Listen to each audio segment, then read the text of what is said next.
In a segment already crowded with the Hyundai Creta, Kia Seltos, Maruti Suzuki Grand Vitara, Toyota Urban Cruiser Hyryder, Volkswagen Taigun, Skoda Kushaq, MG, Astor and Honda Elevate, Tata needed to do something different to make its mid-sized SUV stand out.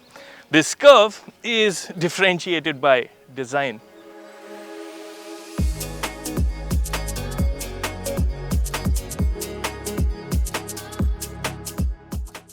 Just in case you're scratching your head thinking you've seen the Curvv review already, well, the last time around we had the all-electric Curvv EV. This is the Tata Curvv without any suffix. It's offered with petrol and diesel engine options, but I'll get to powertrains later. First, let's talk looks. The Curvv derives its name from the arc of the roof, which is its most distinguishing element and the one that defines the coupe SUV shape.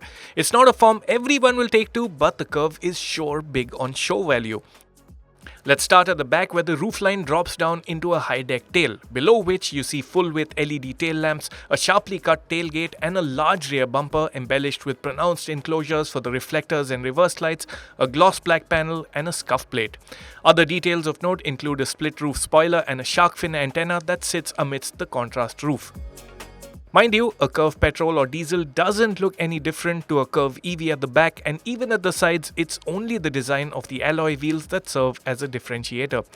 Higher spec versions of the Curvv, like the one featured here, sport 18-inch rims with a petal-like design, while mid-spec versions run 17 inches and base variants get 16 inches. The Curvv is about as long and tall as a Creta. It's the widest of the mid-sized SUVs and also stands tall with 208mm of ground clearance. But to my eyes, the Curvv doesn't quite convey its size, with the oversized wheel arches perhaps to blame. Also note the wheel arches are finished in gloss plastic, and it remains to be seen how well the material would fight scratches. Up front, the chunky bonnet, split headlamp arrangement and edgy detailing immediately link the Curvv to other new gen Tata SUVs, though the presence of a grille here is a point of difference to the Curvv EV. The lighting package includes full-width LED DRLs, while the main LED headlights are positioned lower down on the bumper. A scuff plate and a gloss finish at the base complete the look. What do you think of the way the Curvv looks? Let me know in the comment section below, and if you haven't already, please do subscribe to the Autocar India channel. Flush-fitting door handles with handy lights to aid visibility in the dark are a nice first point of contact. The interior is shared with the Curvv EV, which itself shares much with the Nexon EV. However, Tata has used different colors to give the Curvv's cabin a vibe of its own.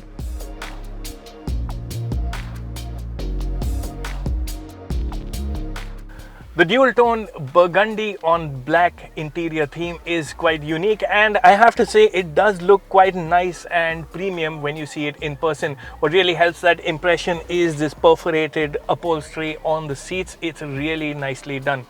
Other things that I like about the Curvv's cabin include the textured plastics on the dash top, this grooved metal finish on the center panel as well, and Tata Motors has also used gloss panels to great effect.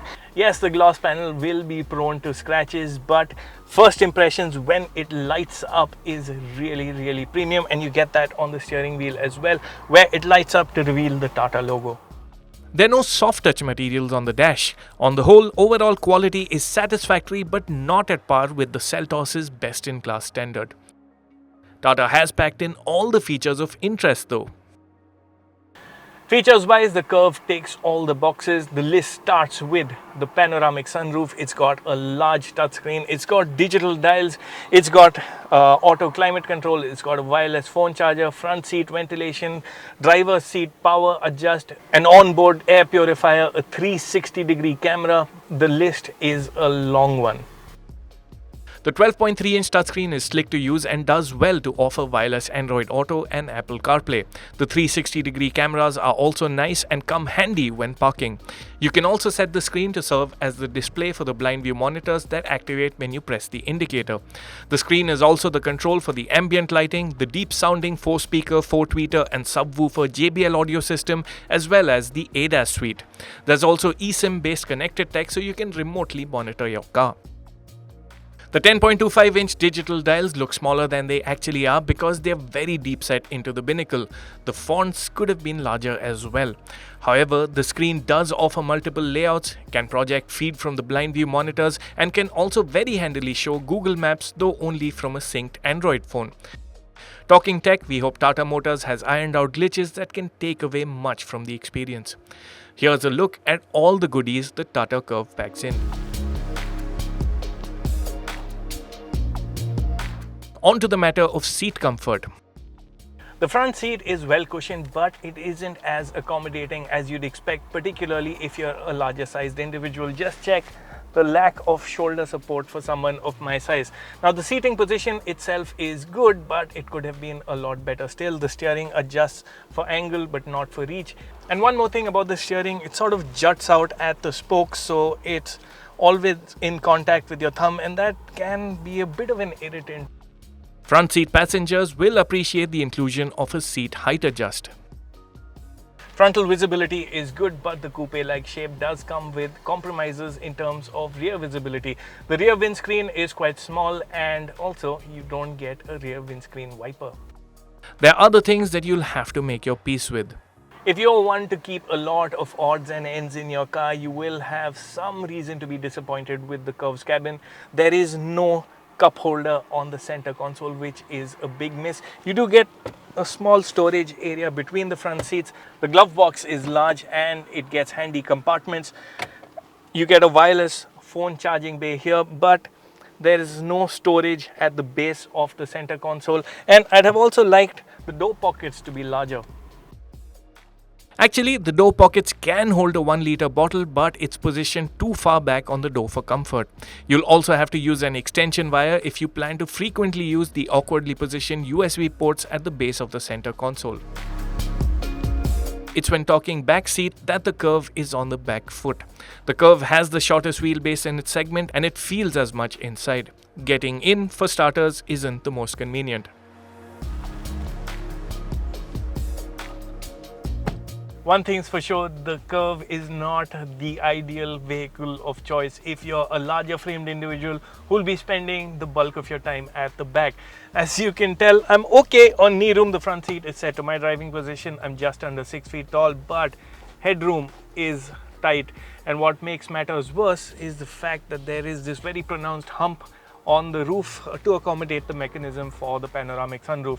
Now, I can eke out maybe a few centimeters of added headroom by pushing the backrest to its lower position, but that just about addresses the problem. This is not the ideal choice of vehicle if you're near 6 feet or taller than 6 feet. For average size adults, it's a fairly nice space. Now, compared to the Curvv EV, the floor is lower, and that means the seating position is actually a whole lot nicer. The seat itself is also very nicely cushioned, and you can get comfortable in the back. Going by the spec sheet, the Curvv is the widest car in the class, but interior space in reality isn't the best. A third passenger will be a tight squeeze. Perhaps the middle seat is best used for a child. What is nice is that even the middle seat gets a 3-point seat belt. Frankly, the rear seat is best occupied by two, with the rear center armrest folded down for good effect.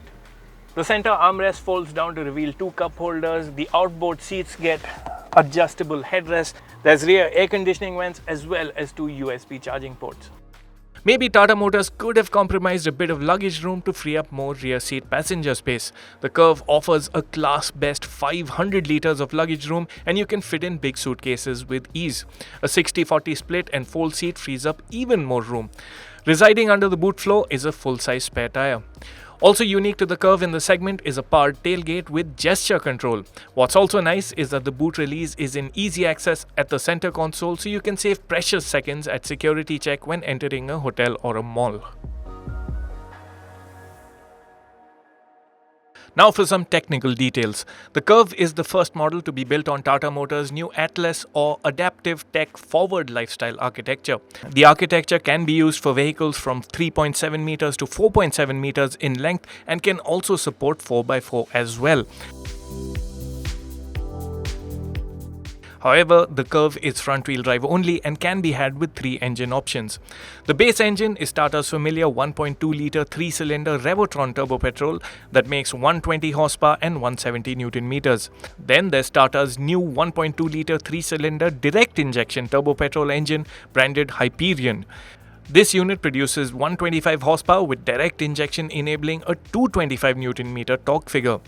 And finally, there's a 1.5-litre 4-cylinder cryojet diesel that makes 118 horsepower and 260 Newton meters.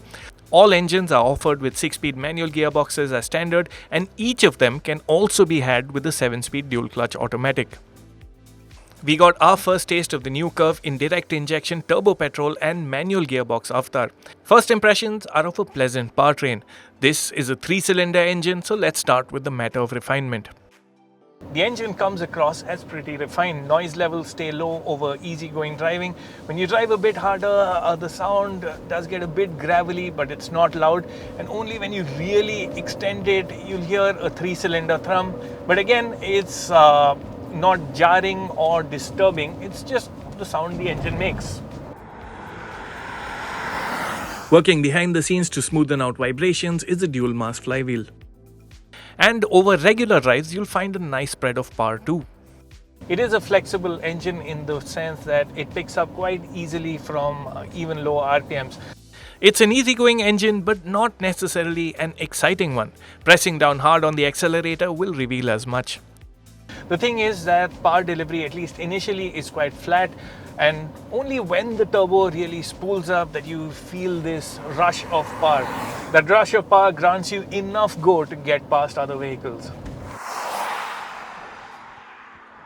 Driving modes that alter power characteristics help fine-tune the driving experience to some extent.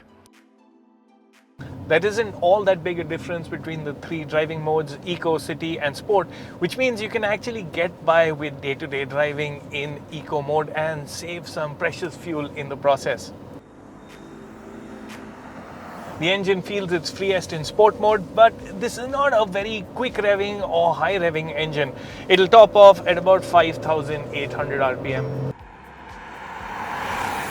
Performance tests yielded a 0 to 100 kph time of 11.96 seconds for the Curvv 1.2 Hyperion with a manual gearbox. For reference, the time is just marginally slower than what we got from the Skoda Kushaq 1.0 TSI manual. The Kushaq and VW Taigun are the benchmark here, as their 1-litre direct injection turbo petrol engines are closest to the Tata unit in spec. The Tata is quicker when accelerating from 20 to 80 kph in third gear and 40 to 100 kph in fourth gears, which is representative of the engine's flexibility. The gearbox is pleasant and slotting into each gear is easy enough. The trouble is with the clutch. It does feel a bit snappy and requires careful modulation, particularly at lower speeds. Buyers with plenty of running in the city might find a better match in the dual clutch automatic option, though we'll pass final judgment when we actually drive the engine gearbox combo. The Curvv follows the standard independent front suspension and rear twist beam arrangement as rivals, with rear disc brakes part of the package on higher spec variants. Braking performance and grip are good, and you'll also like the way the Curvv tackles our roads. True to Tata DNA, ride comfort is a highlight on the Curvv as well. It feels tough and robust on really bad stretches of road. The suspension really absorbs everything with ease. The Curvv also feels well composed at triple-digit speeds, and that adds in a lot of confidence on the highway. It's nice enough around the bends too. The Curvv isn't disturbed by quick changes in direction, but the steering does have a slight inconsistency at the straight ahead position, which means you often don't know exactly how much lock to give over a corner. There's a little bit of adjustment that you'll have to keep making, but that's honestly not really a biggie for most people. Another observation, the Curvv picks up quite a bit of road noise. Tata Motors hasn't released crash test scores for the Curvv, but the company is clear about its ambition for a 5-star rating. As standard, the Curvv packs in 6 airbags, ABS, ESC, hill hold control, ISOFIX child seat mounts and 3-point seat belts for all seats. Higher spec models add in a tire pressure monitor, 360-degree camera, hill descent control and rear disc brakes. Radar and camera-based advanced driver assistance or ADAS features are exclusive to the top-spec Accomplished Plus A variant. Over the days driving in Goa, I have kept ADAS functions on, and I'm happy to report that they haven't been obtrusive. No chimes and warnings really disturbing the calm inside the cabin. Now, of the features that I've actually made use of are the blind view cameras, which really come handy on our chaotic roads. I could feel lane keep assist intervention on well-marked roads. The feeling that the car is trying to fight control away from you, and that takes some getting used to if you really want to make the most of this feature. Thankfully, I wasn't faced with a scenario to test the forward collision warning and auto emergency braking functions. Notably, adaptive cruise control with stop and go is a feature only possible on the DCA automatic versions.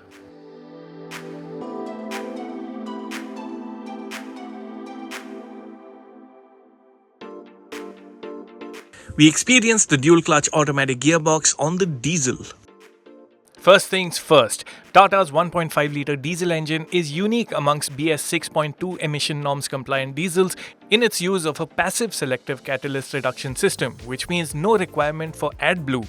Where the Tata Curvv also stands out is in its use of a dual clutch automatic transmission and diesel engine combo. Question is, how does it all come together? The diesel engine has the long legs for highway journeys, and at higher speeds you'll also find the twin clutch gearbox well in tune with the engine's characteristics. Add the two together and you get a very likable long distance machine. Also coming into play here are the Curvv's composed high-speed manners.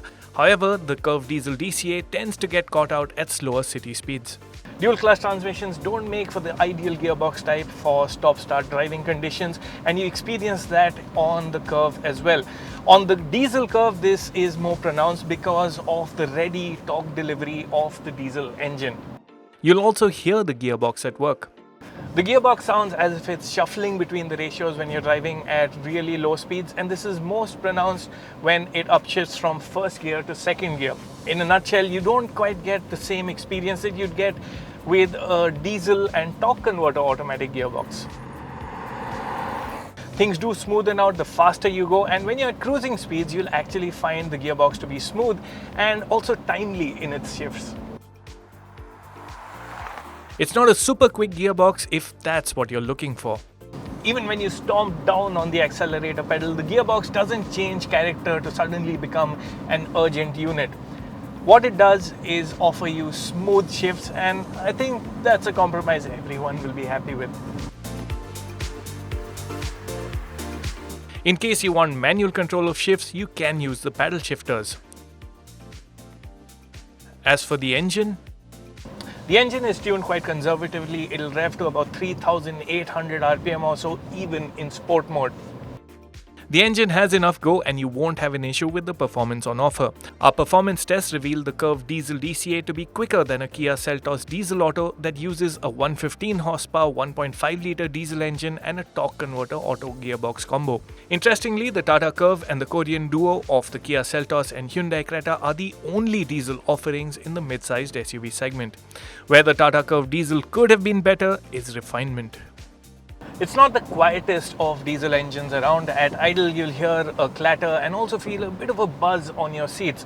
When you get moving, the engine will sound gravelly. And when you're driving faster, the engine doesn't get loud per se, but that groan is always audible.